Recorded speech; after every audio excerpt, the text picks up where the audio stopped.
আসুন আজ আমরা যৌনতাকে আরেকটু সরল করে নিয়ে আসি।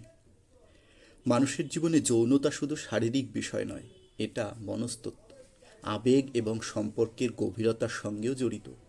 নারী আর পুরুষ যৌন চাহিদা এবং মানসিকতার মধ্যে কিছু মৌলিক পার্থক্য রয়েছে। পুরুষের যৌনতা সাধারণত তুলনামূলকভাবে সরল এবং খুব শিগগিরই, অর্থাৎ তাৎক্ষণিক। অনেক সময় তার উত্তেজনা দ্রুত তৈরি হয়।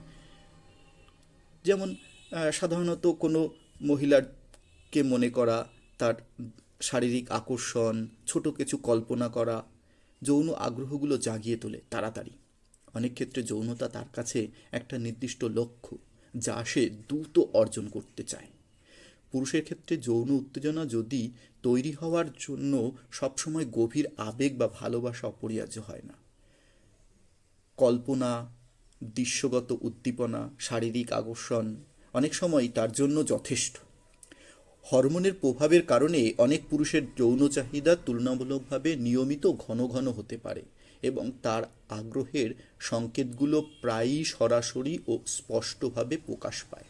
তবে এর অর্থ এই নয় যে সব পুরুষ একই রকম। প্রত্যেক মানুষের ব্যক্তিত্ব অভিজ্ঞতা ভিন্ন। অন্যদিকে নারীর যৌনতা সাধারণত কিছুটা বেশি জটিল এবং ধীরে ধীরে বিকশিত হয়। অনেক নারীর ক্ষেত্রে যৌন উত্তেজনা শুরু হয় মানসিক ও আবেগিক সংযোগ থেকে, বিশ্বাস থেকে, নিরাপত্তা থেকে, এবং ভালোবাসা এখানে গুরুত্বপূর্ণ ভূমিকা রাখে। নারীর কাছে যৌনতা কেবল শারীরিক মিলন নয়, এটি প্রায়ই সম্পর্কের গভীরতা ও আবেগের একটি প্রকাশ।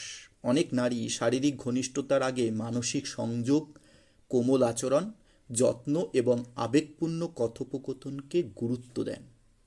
হরমোনাল চক্রের কারণে অনেক নারীর যৌন চাহিদা সময়ের সাথে পরিবর্তন হতে পারে।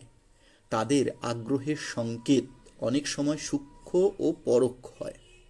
এছাড়া শারীরিক আকর্ষণের পাশাপাশি পুরুষের ব্যক্তিত্ব কেমন, পুরুষের বুদ্ধিমত্তা কেমন, যত্নশীলতা এবং আচরণও নারীর অনুভূতিকে প্রভাবিত করতে পারে। এই পার্থক্যগুলো অনেক সময় সম্পর্কের মধ্যে ভুল বোঝাবুঝি তৈরি করে। অনেক পুরুষ দ্রুত শারীরিক ঘনিষ্ঠতার দিকে এগোতে চায়, কিন্তু নারী তো তা নয়। নারীরা তখনও মানসিকভাবে প্রস্তুতি যদি না থাকে, তাহলে কিন্তু তারা পিছিয়ে যায় এবং দুজনের মধ্যে ভুল বুঝাবুঝি হয়। নারীর পুরুষ ভাবে নারীর কোনো আগ্রহই নেই যৌনতার ব্যাপারে, কিন্তু বাস্তবে সে আরও সম্পূর্ণ নিরাপত্তা আর স্বস্তি বোধ করে না সেই মুহূর্তে, তার জন্য সে পিছিয়ে যায়। এই ধরনের ভুল বোঝাবুঝি যদি দীর্ঘদিন চলতে থাকে, তাহলে সম্পর্কের মধ্যে দূরত্ব, অবিশ্বাস এবং মানসিক কষ্ট তৈরি হতে পারে। তাই এই সুস্থ সম্পর্কের জন্য সবচেয়ে গুরুত্বপূর্ণ বিষয় হলো বোঝাপড়া এবং সম্মান করা।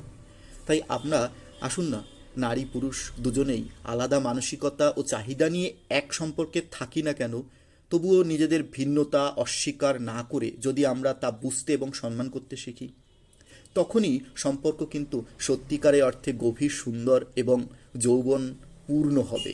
কারণ সত্যিকারের ভালোবাসা তখনই হয় যখন দুজন মানুষ একে অপরের অনুভূতি, সীমা এবং প্রয়োজনকে সম্মান করতে শেখে। আসুন আমরা প্রত্যেকেই চেষ্টা করি আমাদের মধ্যে যৌন সম্পর্কগুলোকে আরও বেশি আবেগপূর্ণ করে তুলতে।